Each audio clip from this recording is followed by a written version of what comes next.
Bonjour à tous, bienvenue dans une nouvelle position sur un nouveau travail sur les combinaisons. Celle-ci est quand même assez complexe, donc c'est au noir de jouer dans cette position. Les noirs qui semblent être quand même dans une position difficile a priori, puisque leur roi est mal protégé. Le roi noir est mal protégé à cause du fou qui contrôle les cases devant le roi et la protection de la huitième rangée qui est vraiment très affaiblie. Hein. Du coup, on voit bien que la tour blanche, hein, ou même la dame, hein, pour essayer de rentrer sur la huitième rangée pour faire une sorte de mat du couloir. Du coup, en fait, le fou en E5 est cloué, hein, pour le coup, hein, puisque s'il bouge, la tour rentre en E8 et donne échec et mat. Donc là, les blancs menacent en fait différentes choses, étant donné que le fou est cloué, ils pourraient menacer par exemple d'amener hein, carrément leur dame hein, en F6. Hein, elle a l'air d'être prise par le fou, mais en fait comme le fou est cloué, la dame serait invulnérable.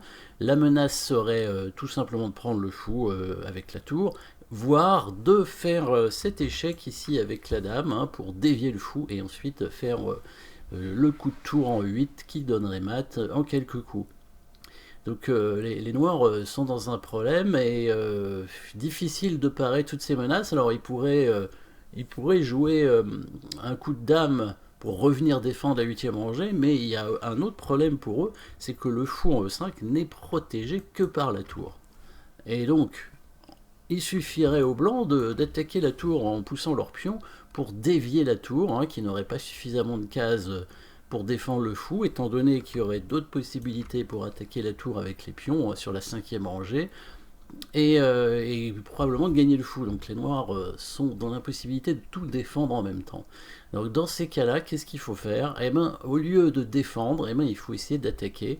Et les noirs ont prévu une défense qui était quand même assez compliquée à voir. Ils vont simplement prendre le pion ici. Alors, l'intérêt de prendre ce pion, c'est tout simplement de gagner du matériel, hein, gagner un pion bien sûr, libérer aussi des cases pour les pièces. Hein. Donc maintenant la tour est libre sur la cinquième rangée, elle risque pas de se faire attaquer. Et les noirs ont prévu un coup de défense assez imprévisible, hein, on va dire, assez invisible même, sur le fameux coup de dame ici, hein, le coup de dame en F6.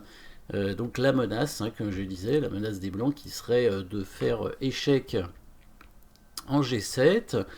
L'autre menace, c'est évidemment de prendre le fou, hein, qui n'est pas suffisamment protégé. Donc si les noirs, par exemple, prennent le pion pour défendre le fou, on ferait évidemment échec avec la dame. Le fou, il serait obligé de prendre. La tour donnerait échec, voilà, le fou couvre, et la tour prend le fou en donnant échec et mat. Hein. Donc ça, c'est la menace double des blancs ici. Bien sûr, dans cette position, je vous invite à chercher le coup avec les noirs. Hein, vous pouvez mettre la pause pour trouver le coup, hein, qui est difficile.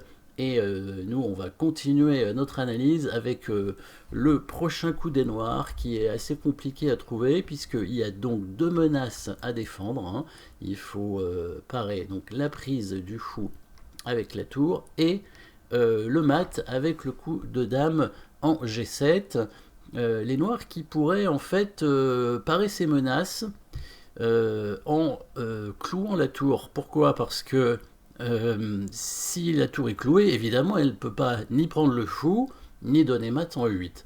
Le problème de clouer la tour, ça voudrait dire mettre une pièce sur la première rangée, parce que le roi est sur la première rangée, donc pour la clouer, il faudrait mettre une pièce, soit la dame, soit la tour sur la première rangée, et donc cette pièce ne serait pas protégée.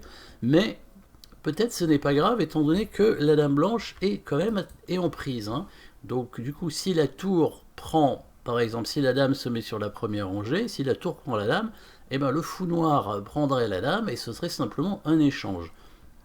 Le problème de mettre la dame, par exemple, ici, hein, donc l'idée de la dame serait donc de clouer la tour. Si la tour prend la dame, comme je disais, c'est un échange. Hein, on peut simplement prendre la dame et finalement les noirs ont paré des menaces et ont même un pion d'avance. Bon, les blancs peuvent le récupérer, mais la position est probablement équilibrée maintenant.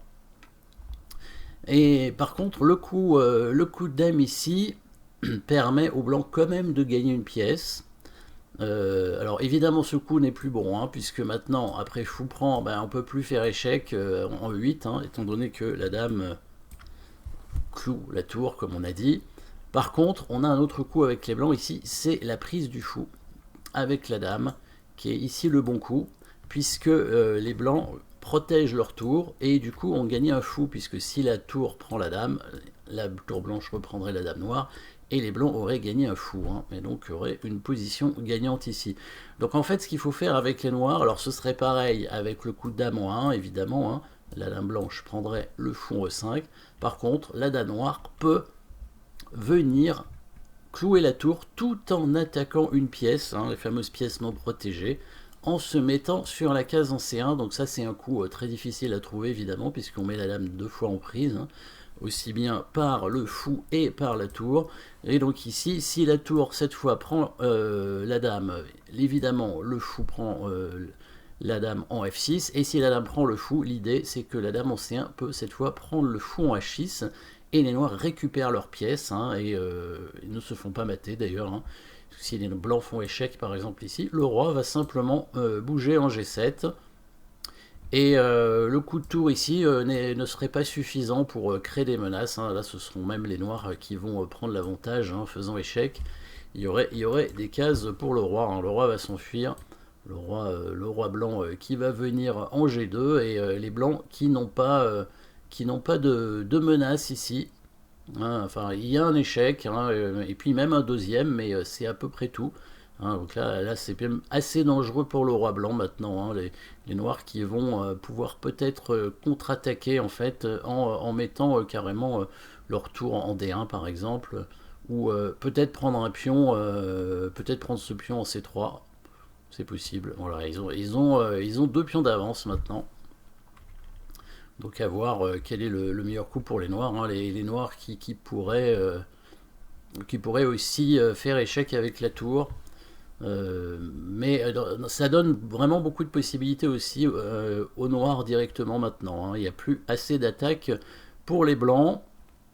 Donc en fait sur le coup dame C1, les blancs, oui, ils sont quand même obligés de faire ça, probablement, de faire échec et tout simplement de récupérer ce pion avec une position à peu près équilibrée, hein, 5 pions de chaque côté avec dame et tour, hein, et le coup de dame, hein, des noirs qui a sauvé donc la partie pour les noirs. Le bon coup dame ancien, un coup évidemment très difficile à trouver, et donc le bon coup c'était bien la prise de ce pion. Un coup difficile, si les noirs ne le faisaient pas, ils allaient probablement perdre du matériel, et donc la partie, voilà. Position complexe, merci d'avoir suivi cette position, et puis à très bientôt.